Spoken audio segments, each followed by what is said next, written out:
क्षणे क्षणे अस्थिर चित्तानाम तो प्रसादोपि भयंकर। बोले राजा तुरंत राजी, तुरंत नाराज। बोले ऐसे अस्थिर चित्त लोग कृपा भी करने लगे तो समझ लो वो भी भयंकर है। अस्थिर चित्त लोग यदि तुमसे प्रसन्न हो जाएं तो समझना कि वो अभी की बात है, थोड़ी देर बाद तो पता नहीं क्या होगा। अस्थिर चित्ता नाम तो प्रसादों भी भयंकर। तो ऐसे ही या तो मेरे को प्रमाणित करके दो, नहीं तो फांसी। बोले ठीक है महाराज, ये कभी गलत हो ही नहीं सकता, हमारा परमात्मा आता है, लेकिन हमें समय तो दो। बोले कम से कम आपको 3 महीने देने पड़ेंगे, तब मैं ये सिद्ध कर पाऊंगा। बोले कोई बात नहीं, वो 4 महीने मांग सकते हो, लेकिन तुम्हें प्रमाणित करना पड़ेगा। तो ऐसा हुआ कि जो अकबर का सबसे छोटा बेटा था, ऐसी मूर्ति ज्यों की त्यों बनवाई गई एक कलाकार के द्वारा, और अकबर की अंतरंग एक दासी को लोभ दिया गया कि इसका लालन पालन तेरे को करना है। ठीक है। अब बीरबल ने विचार किया कि ठीक समय आ गया, तो एक दिन बोला कि महाराज श्री आज मन में आ रही है, जो अपना बड़ा सरोवर है ना, उस सरोवर के पास थोड़ा चलें। बोले ठीक है। अब उस दासी को समझा दिया गया कि तू आना और नाटक करना फिसलने का, और ये जो तेरे को जो गोद में दे रखा है ना, गिर पड़ना, और जो गहरा तालाब है ना उसमें बस डाल देना। हुआ सा ऐसा, किनारे पर बैठे हैं, आई वो दासी। बीरबल ने कहा कि महाराज देखो, दूर से भी राजकुमार कितना अच्छा लग रहा है। ये राजकुमार क्या बताएं, आपका ये छोटा राजकुमार तो बहुत अच्छा है, और ये दासी है, ये भी कितनी भाग्यशाली है। देखो इस राजकुमार के पालन का इसको कितना मौका मिला है। मैं तो कहता हूं ये बहुत भाग्यशाली है। बातों में उलझ दिया और कहा कि देखते रहो देखते रहो। मुझे तो ऐसा लगता है राजकुमार इतने सुंदर है, कहीं नजर न लग जाए। तो अकबर बोले कि हाँ वो तो खुदा की मेहर है, ये तो बीरबल खुदा की मेहर है। आई साहब दासी, अचानक ऐसा हुआ कि बस जो था वो पैर थोड़ा सा उसने ड्रामा किया, फिसला, और वो बालक नदी में, वो जो तालाब के पानी में डूबा। और जैसे ही डूबा, अकबर से नहीं रहा गया, तुरंत दौड़ा और उस तालाब के पानी में कूद करके और उसे निकाल के ले आया। और वो था क्या?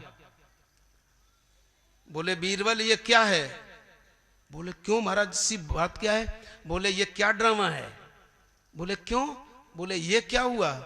बोले क्या महाराज? बोले ये तो कोई मेरा बेटा है क्या? बोले आपका बेटा नहीं? बोले हाँ। तो बोले आप इसमें क्यों कूद पड़े? बोले मुझे लगा कि ये मेरा बेटा है। तो बोले आपका बेटा भले ही था, लेकिन आप कूदे क्यों? आपके इतने नौकर चाकर हैं, मैं मंत्री हूं, मेरे से कहते मैं कूद करके निकाल पाता। बोले मुझे को किसी पर विश्वास नहीं था, इसलिए मैं तुरंत गया कि और सब देर करेंगे। बोले ऐसे ही जब जीव रोने लगता है तो परमात्मा किसी का विश्वास नहीं करता, बोले उसे आना पड़ता है, इसीलिए वो आता है। यदा यदा ही धर्मस्य ग्लानिर्भवति भारत अभ्युत्थानम धर्मस्य तदात्मानं सृजाम्यहम् परित्राणाय साधूनां विनाशाय च दुष्कृतां धर्म संस्थापनार्थाय संभवामि युगे युगे। श्रीमन्नारायण नारायण नारायण।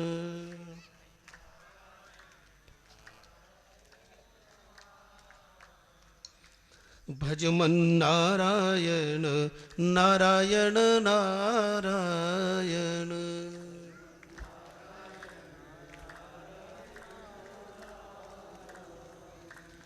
श्रीमन्नारायण नारायण नारायण।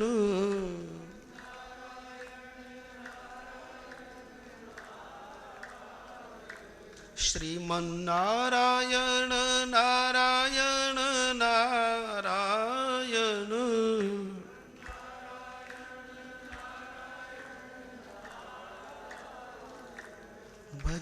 भजमन्नारायण नारायण नारायण।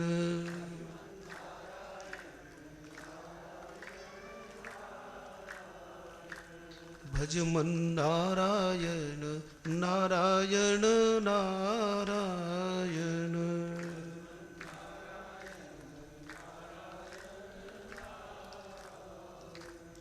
अजोऽपि सन्नव्ययात्मा भूतानामीश्वरोऽपि सन् प्रकृतिं स्वामधिष्ठाय संभवामि प्रकृतिं स्वामधिष्ठाय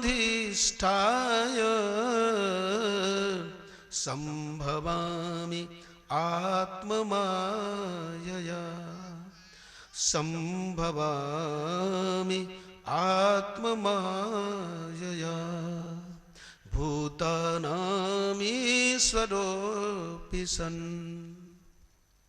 तो अब तक उस ईश्वर की तीन ऐसी पहचान बताई कि वो ईश्वर अज है। ये अज तो ब्रह्म का भी लक्षण है और जीव का भी लक्षण है, क्योंकि जीव भी अज है। कल बताया ना कितनी चीज अज बताई?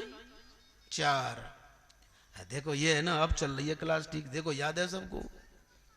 4 चीजें अज हैं।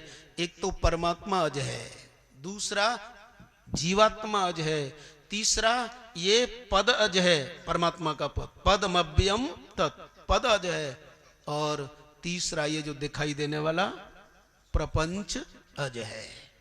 इस प्रपंच को हमारे चैतन्य महाप्रभु ने, क्योंकि वो छूट गए थे ना, चैतन्य महाप्रभु ही तो छूट गए थे, चैतन्य महाप्रभु से पूछा कि ये जो दिखाई दे रहा है ये क्या है? बोले मेरे कन्हैया का नित्य अवतार। देख लो साहब, उसे चैतन्य महाप्रभु कहते हैं कि ये जगत क्या है? मेरे भगवान का नित्य अवतार, नित्य अवतार है ये।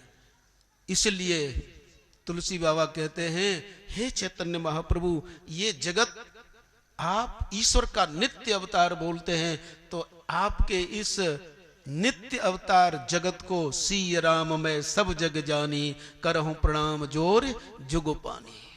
मैं इसे नमस्कार करता हूं। तो ये जगत, तो कहने का मतलब जीवात्मा अज, परमात्मा अज, प्रपंच अज और पद अज। अब देखिए और आगे विचार करो, क्या कह रहे हैं यहां भगवान? प्रकृतिम स्वामधिष्ठाय संभवाम्यात्ममायया। एक बार ही कह देते, लेकिन समझाने के लिए साहब 2 बार कह दिया। प्रकृतिम स्वाम, ये जो प्रकृति है वो मेरी है, प्रकृति मेरी। और फिर बाद में भी दोबारा दोहरा रहे हैं कि आत्म माया, बोले अपनी माया से, अपनी माया और अपनी प्रकृति, ये दो बात हो गई ना। आत्म माया और इधर स्वाम प्रकृतिम। क्योंकि अलग अलग आचार्यों के अलग अलग मत रहे, इसलिए यहां जब प्रकृति का अब हम अर्थ कर रहे हैं, अब तक हम अद्वैतवाद की दृष्टि से विचार कर रहे थे, विशिष्टाद्वैत की दृष्टि से विचार कर रहे थे, और अब थोड़ा वैष्णव सिद्धांत से विचार कर रहे हैं कि वैष्णवों ने जिसके बारे में भगवान ने प्रकृति कहा, प्रकृतिम स्वाम अधिष्ठाय, उस प्रकृति को वैष्णवों ने क्या माना है? तो वैष्णवाचार्य कहते हैं कि प्रकृति का मतलब है स्वभाव। वैसे आप भी तो बोलचाल की भाषा में बोले उसकी ऐसी प्रकृति है, उसकी ऐसी प्रकृति है, उसकी ऐसी प्रकृति है, तो ये दुरुक्ति न हो जाए। आत्म माया और स्वाम प्रकृति ये दुरुक्ति न हो जाए, पुनरावृत्ति न हो जाए। इसलिए यहां वैष्णवाचार्यों ने कहा कि प्रकृति का मतलब है स्वभाव। और स्वभाव किसका? अब स्वभाव किसका है? अरे जिसकी प्रकृति है तो परमात्मा का। बोले परमात्मा अपने स्वभाव के परवश होकर, यानी हरेक अपने स्वभाव से परवश है कि नहीं है? हरेक अपने स्वभाव के परवश है। इसलिए परमात्मा अपने स्वभाव के बस में होकर सम्यक रूप से प्रकट होता है। संभवा में भगवान कहते हैं मैं अच्छी तरह जन्म लेता हूं, यानी प्रकट होता हूं। भगवान अपने स्वभाव से, हरेक का स्वभाव है, हरेक का स्वरूप है, और जहां स्वरूप है और स्वभाव है तो प्रभाव होगा कि नहीं होगा। इसको परमार्जित भाषा में अनुभव बोल देते हैं। तो परमात्मा अपने स्वभाव के बस में होकर कि अब जाए बिना रहा नहीं जाता, अब निठेगी नहीं, अब निठेगी नहीं, बोले अब तो जाना ही पड़ेगा। तो भगवान अपने स्वभाव के बस में होकर आते हैं।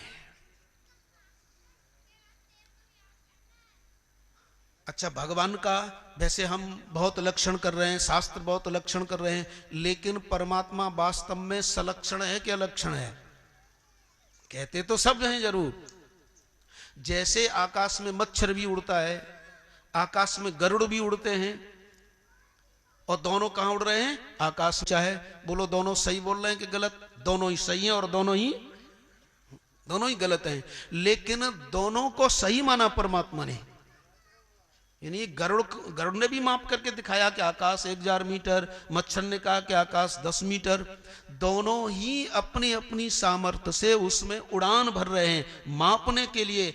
ऐसे ही सारे दर्शन उस परमात्मा के लक्षण में नियुक्त हैं, लक्षण बताने में अपनी सारी बुद्धि की चातुर्यता का प्रयोग कर रहे हैं, लेकिन फिर भी नेति कहें, फिर भी नेति कहते हैं। इसलिए परमात्मा का हम लक्षण तो करते हैं, लेकिन बेचारा लक्षणहीन है, उसमें कोई ज़हूर ही नहीं है, बेज़हूर है। बेज़हूर है कि नहीं है?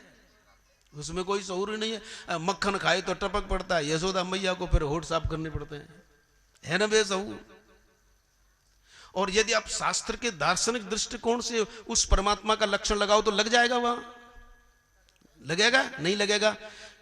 शास्त्र के लक्षण आप कृष्ण पर लगाओ, राम जी पर लगाओ, कोई लक्षण काम कर जाएगा, लेकिन वो परमात्मा है कि नहीं है?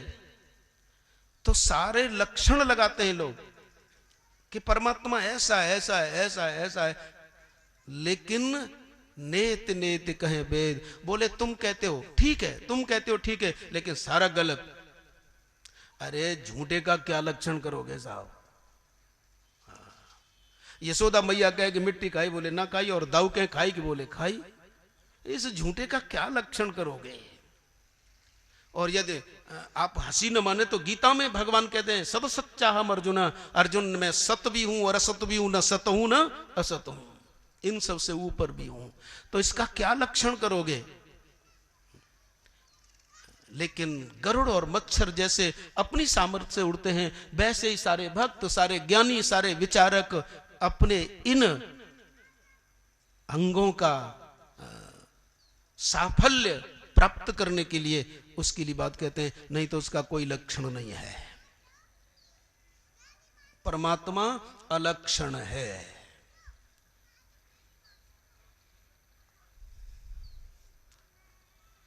और रावण ने सब स्पष्ट कह दिया कि अगुण अमान, पागल है इसलिए निकाल दिया।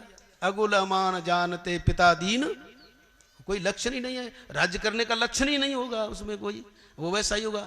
तो परमात्मा अलक्षण है, लेकिन ध्यान देना उस परमात्मा के बारे में जो कुछ भी जितना बोलता है वो सलक्षण है। परमात्मा तो अलक्षण है, लेकिन जो कुछ भी कहा वो झूठा नहीं कहा, क्योंकि झूठा और सत्य परमात्मा से अलग है क्या? सत्य भी वही है, असत्य भी वही है, सत्य असत्य अनिर्वचनीय वह भी वही है। लेकिन जब शास्त्र का निचोड़ निकालते हैं तो हमारे संत, हमारे आचार्य, हमारे शास्त्र, हमारे विद्वान कहते हैं कि परमात्मा अलक्षण है।